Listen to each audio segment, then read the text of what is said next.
Hello guys, how are you. मैं भूपेंद्र सिंह आज एक नई वीडियो के साथ आज हम आपके लिए लेकर आए हैं फ्यूचर टेंस। तो फ्यूचर टेंस की पहचान क्या होती है? इस वाक्य में जो कार्य होता है उस कार्य को भविष्य में दर्शाया जाता है, या इस टेंस में कार्य जो होना होता है उस कार्य को भविष्य में दर्शाया जाता है, या भविष्य में होने वाली घटनाओं का जिक्र इस टेंस में किया जाता है। जैसा कि हमें पता है कि हर टेंस चार भागों में विभाजित है, तो ये टेंस भी 4 भागों में विभाजित है। Future indefinite, future continuous, future perfect और फ्यूचर परफेक्ट कॉन्टिन्यूअस। तो आज हम सबसे पहले बात करते हैं फ्यूचर इंडेफिनिट टेंस की। इस टेंस के अंत में या इस टेंस में आने वाले वाक्यों के अंत में जाएगा, खाएगा, पिएगा, लिखेगा, दौड़ेगा, हंसेगा, रोएगा, इस तरह के शब्दों से इन वाक्यों का अंत होता है। इन वाक्यों का समापन पढ़ेगा, लिखेगा, खाएगा, इन वाक्यों से होता है। तो सबसे पहले अफर्मेटिव की बात हम करते हैं, क्योंकि इंडेफिनिट को भी affirmative, negative, interrogative first type और सेकेंड टाइप में विभाजित किया गया है। तो सबसे पहले हम बात करते हैं अफर्मेटिव स्ट्रक्चर की। अफर्मेटिव स्ट्रक्चर में सबसे पहले हम सब्जेक्ट यूज करेंगे, और सब्जेक्ट के बाद जो हमें हेल्पिंग वर्ब यूज करनी है, तो हेल्पिंग वर्ब हमारी है विल या शैल, और दोनों में से कोई एक हेल्पिंग वर्ब हमको यूज करनी है, और वो डिपेंड करेगी हमारे सब्जेक्ट पे, और उसके बाद वर्ब की मेन फॉर्म, और तत्पश्चात हम ऑब्जेक्ट यूज करते हैं। तो हम यहाँ पे एक टेबल दी गई है, और इस टेबल के माध्यम से आपको समझाना है कि किसके साथ शैल यूज होना है और किसके साथ विल यूज होना। तो सब्जेक्ट अगर फर्स्ट पर्सन आई सिंगुलर और प्लूरल का अगर वी है, अर्थात आप ये कह सकते हैं फर्स्ट पर्सन आई और वी के साथ हम हेल्पिंग वर्ब शैल यूज करेंगे, तत्पश्चात वर्ब और ऑब्जेक्ट।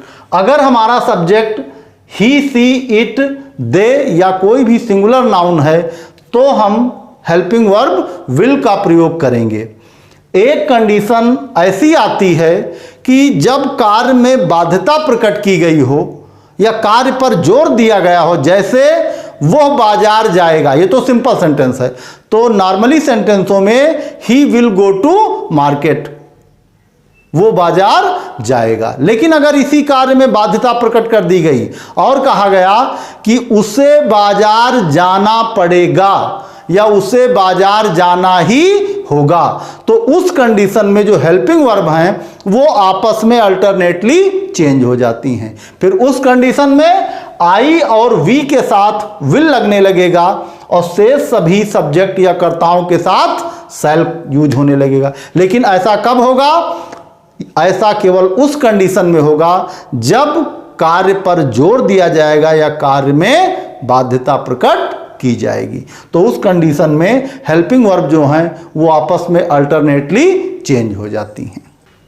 तो यहां पे कुछ दिए गए हैं एग्जांपल अफर्मेटिव सेंटेंस के। आइए हम इनको देखते हैं कैसे इनका ट्रांसलेट करते हैं। तो सबसे पहले अफर्मेटिव के स्ट्रक्चर के अकॉर्डिंग हमें चलना है। पहला सेंटेंस है मैं तुम्हारी मदद करूंगा। सबसे पहले हमें लिखना है सब्जेक्ट, और सब्जेक्ट हमारा क्या है?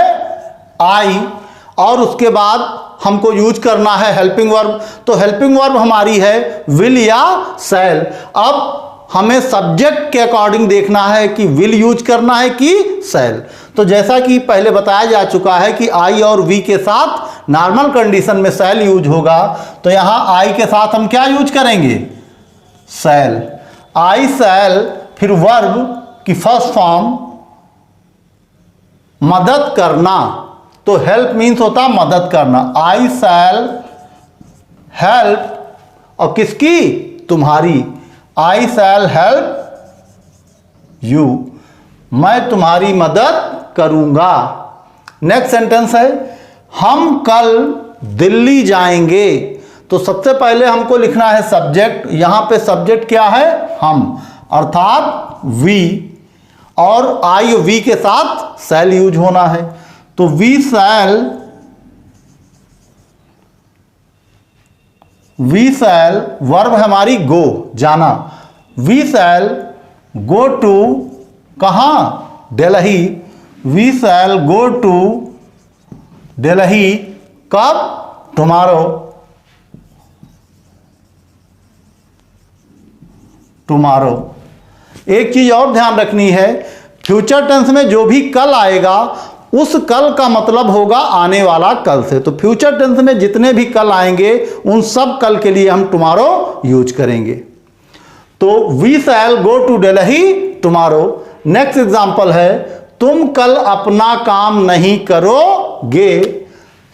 सबसे पहले सब्जेक्ट, सब्जेक्ट हमारा क्या है, यू, और यू के साथ हम हेल्पिंग वर्ब कौन से यूज करेंगे, will. You will,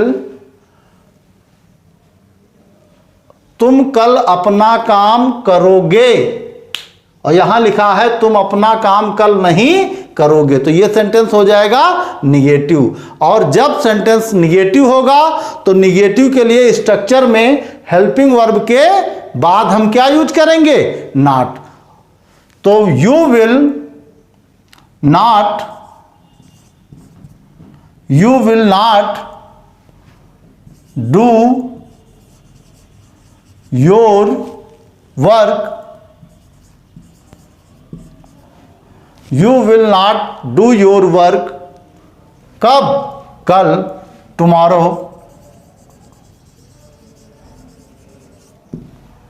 you will not do your work tomorrow. अब नेक्स्ट सेंटेंस देखते हैं, मेरी मां गंगा में स्नान अवश्य करेंगी। तो एक कंडीशन जो बताई गई थी कि अगर कार्य में बाध्यता प्रकट कर दी जाएगी तो हेल्पिंग वर्ब अल्टरनेट चेंज हो जाएंगी आपस में। तो यहां सबसे पहले हम लिखेंगे सब्जेक्ट, मेरी मां, माई मदर, माई मदर। अब नॉर्मल कंडीशन में माई मदर के साथ हमको हेल्पिंग वर्ब यूज करना था विल, लेकिन यहां पे कार्य में बाध्यता प्रकट की गई है, इसलिए हेल्पिंग वर्ब अल्टरनेटली आपस में चेंज होंगी। अर्थात जहां सिंगुलर लगती, सिंगुलर के साथ जो हेल्पिंग वर्ब लगती थी विल, अब वहां पे हमें शैल यूज करना होगा, वो भी किस लिए, कार्य की बाध्यता दिखाने के लिए।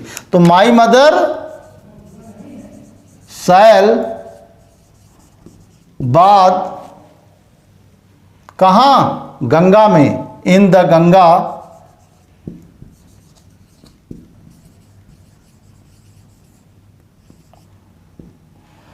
माई मदर शैल बाद इन द गंगा, मेरी मां गंगा में अवश्य स्नान करेंगी।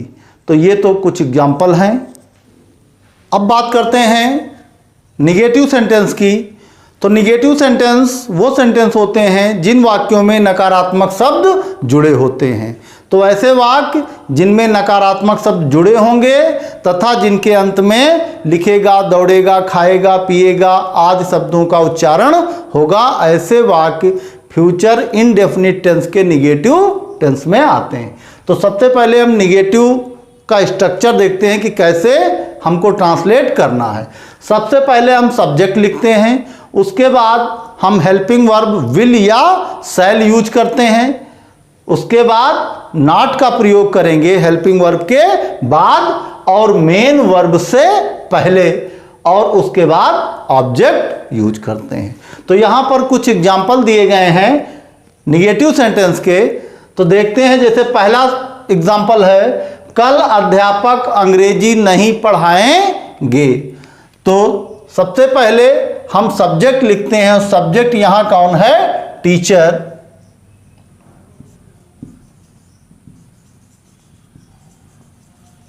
The teacher, helping verb will, the teacher will not, फिर main verb teach,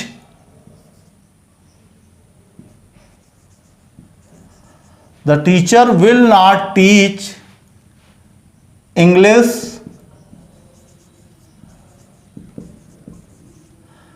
the teacher will not teach English, कब, आने वाले कल की बात की गई है, टुमारो।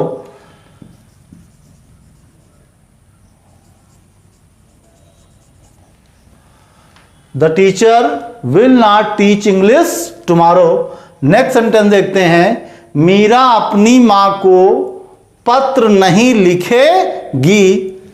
तो सबसे पहले हम यूज करेंगे सब्जेक्ट, और सब्जेक्ट हमारा है मीरा, और फिर helping verb will, Meera will not, फिर verb write, Meera will not write a letter, और किसको? अपनी मां को, to her mother, to her, Meera will not write a letter to her mother. Next sentence देखते हैं, आज वर्षा नहीं होगी।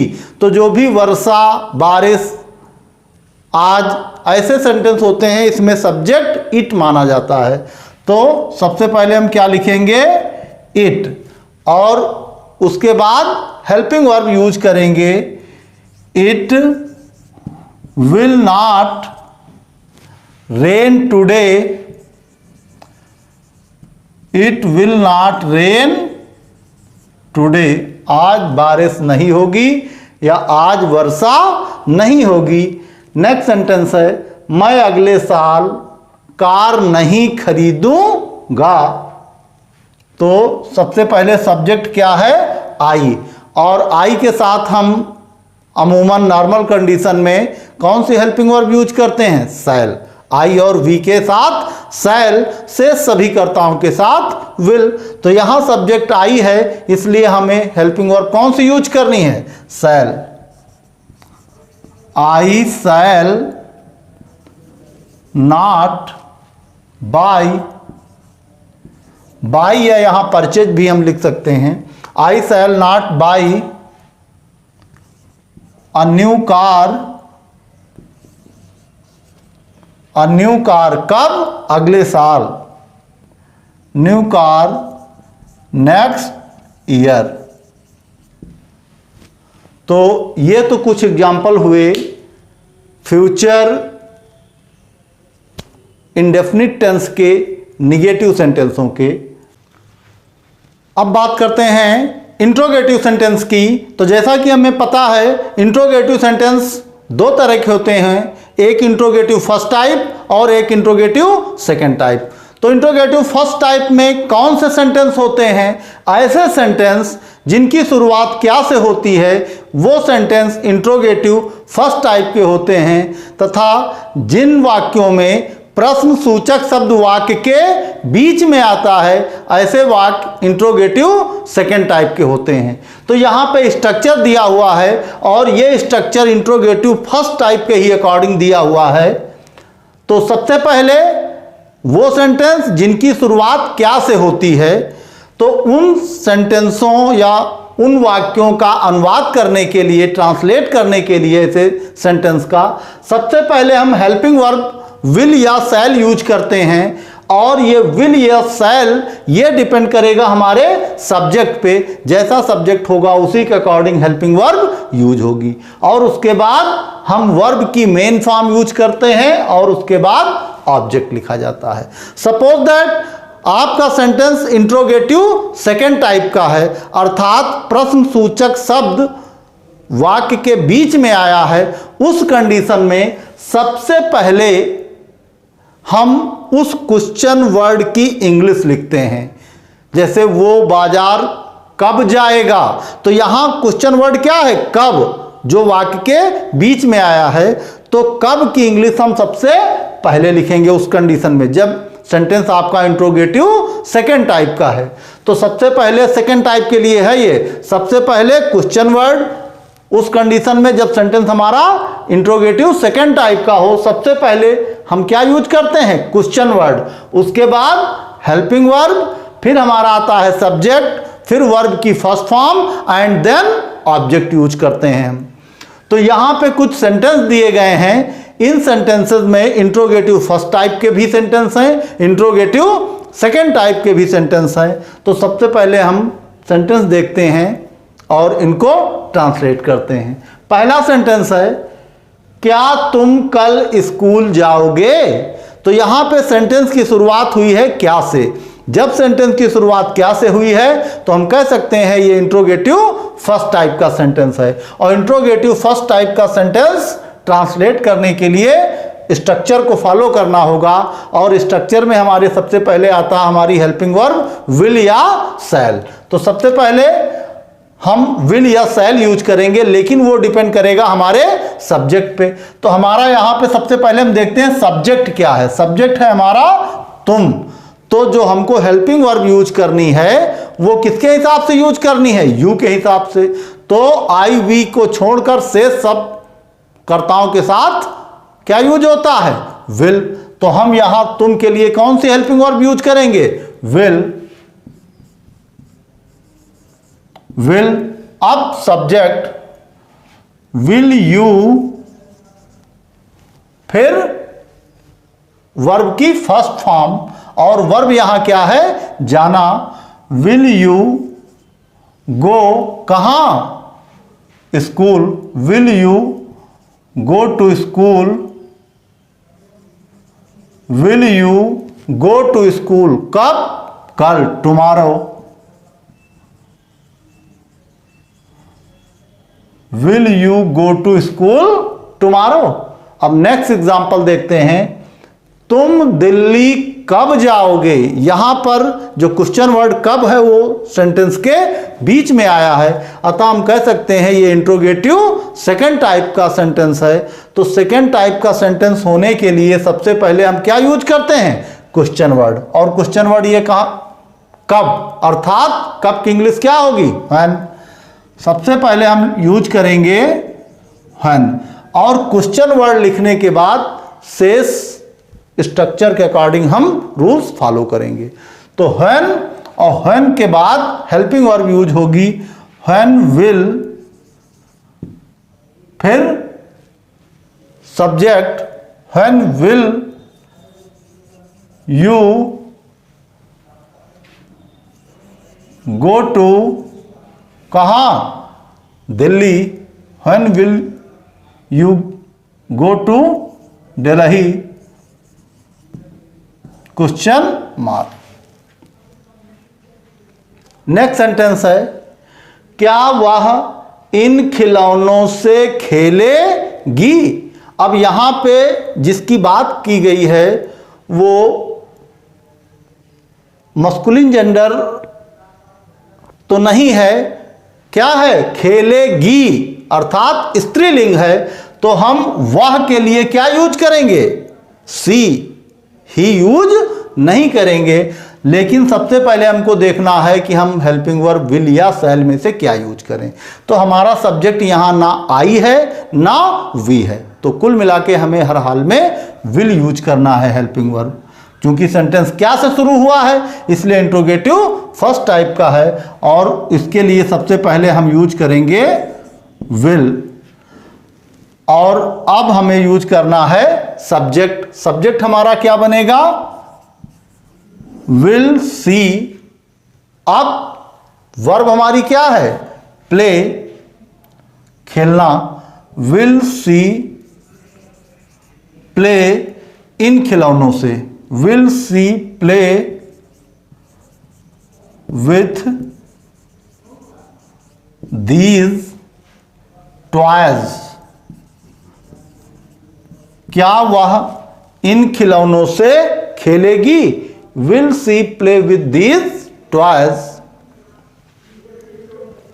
नेक्स्ट सेंटेंस है, वे तुम्हें दंड क्यों देंगे।